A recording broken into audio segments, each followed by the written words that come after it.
a santificação, etapa importante do processo de salvação. Ele diz que é condição imprescindível para ver o Senhor. Deus imputou a justiça de Cristo, mas Ele vai nos conformar a Cristo, porque nós não podemos ver a Deus nesta presente natureza pecaminosa. Não é possível. Por isso que o Senhor Jesus diz em Mateus 5,8, bem-aventurados os limpos de coração, porque verão a Deus. O salmista no Salmo 24, versos 4 a 6 diz: quem, Senhor, habitará no teu santo monte? Quem há de subir no teu santo lugar?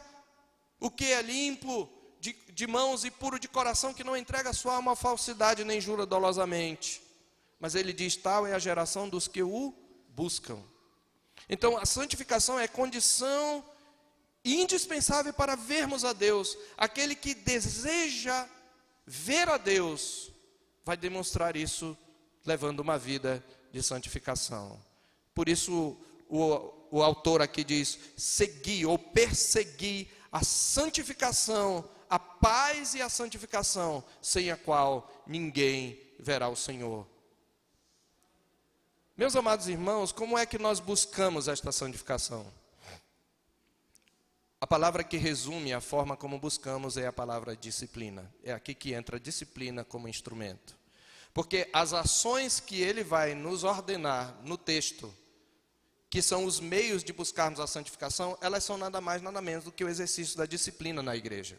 Observe o que ele diz: segui a paz com todos e a santificação, sem a qual ninguém verá o Senhor. Como é que nós perseguimos a paz e a santificação na comunidade? Atentando diligentemente. Essas duas palavras, atentando diligentemente, traduzem um só verbo no texto original. E observe que este verbo está no particípio presente.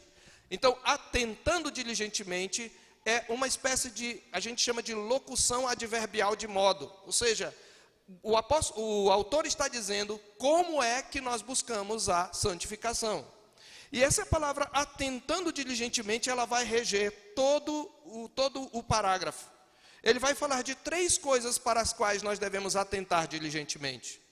Mas antes de falar dessas 3 coisas que dizem respeito à ação da igreja na disciplina, eu quero ainda explorar um pouco mais essa expressão atentando diligentemente. Como é que nós perseguimos a paz e a santificação?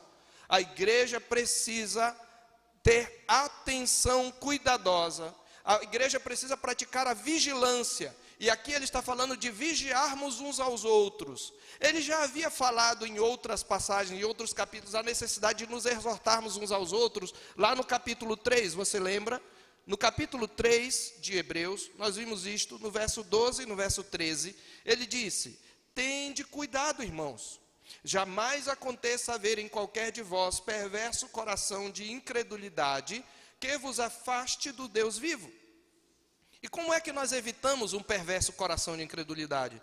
Pelo contrário, explica ele, exortai-vos mutuamente cada dia, durante o tempo que se chama hoje, a fim de que nenhum de vós seja endurecido pelo engano do pecado. Como é que nós combatemos o perverso coração de incredulidade? Exortando-nos mutuamente, e isto é disciplina. Eu falei, quando nós estudamos disciplina nos domingos pela manhã, não é? Na escola dominical, que a disciplina começa comigo, ela não começa no conselho. Ela só vai parar no conselho quando ela não pode ser resolvida por mim. É seguir o que a palavra de Deus diz em Mateus 18. Nós já conhecemos esse caminho.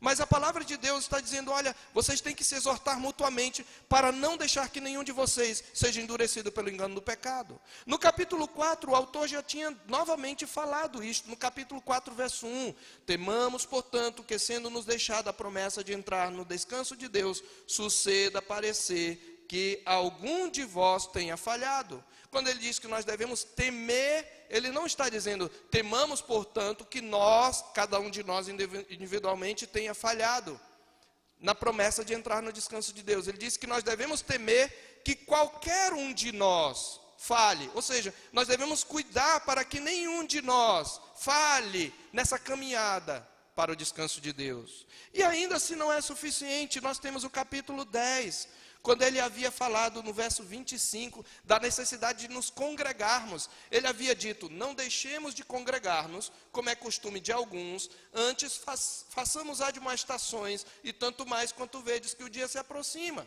No verso 24 ele havia dito que nós devemos nos considerar uns aos outros para nos incitarmos, nos estimularmos, nos provocarmos ao amor e às boas obras. E como é que nós fazemos isto? Não abandonando a nossa congregação. Isto levanta a questão do compromisso com a comunidade local. Mas para que nós estamos juntos? Primeiro, para adorar o Senhor, mas em segundo, para nos exortar mutuamente. Ele está dizendo, e observe o verso 26 do capítulo 10. Porque se vivermos deliberadamente em pecado, depois de termos recebido o pleno conhecimento da verdade, já não resta sacrifício pelos pecados. Então, esse porquê justifica. Por que nós temos que nos admoestar? Para que ninguém viva deliberadamente em pecado. É esta mesma ordenança que o autor está trazendo aqui no capítulo 12, verso 15. É a mesma coisa que ele está falando. Como é que nós perseguimos a santificação? Como é que a igreja demonstra sua santidade de maneira visível? Quando nós atentamos diligentemente uns para com os outros. Para a nossa vida, em primeiro lugar, obviamente, porque nós temos que primeiro olhar para a trave no nosso olho, mas uma vez tratada da trave no nosso olho, realmente nós podemos e devemos tratar do argueiro no olho do irmão. Essa palavra atentar diligentemente, irmãos, ela tem o sentido de supervisionar, de vigiar, denota a atenção cuidadosa. E há aqui uma alusão indireta à liderança, porque a palavra atentando diligentemente, ela é a forma verbal da mesma palavra bispo, que é uma das palavras para o pastor, né? Paulo, lá em Efésios 20, diz para os presbíteros: atentai por vós e por todo o rebanho de Deus, sobre o qual o Espírito Santo vos constituiu bispos. Essa palavra bispo não diz respeito a uma hierarquia superior de alguém acima do pastor ou do padre, mas bispo é uma palavra utilizada para o pastor, para o presbítero. Bispo significa supervisor, vigilante, aquele que investiga, aquele que inquire, que procura sempre buscar como está a vida das pessoas, do rebanho.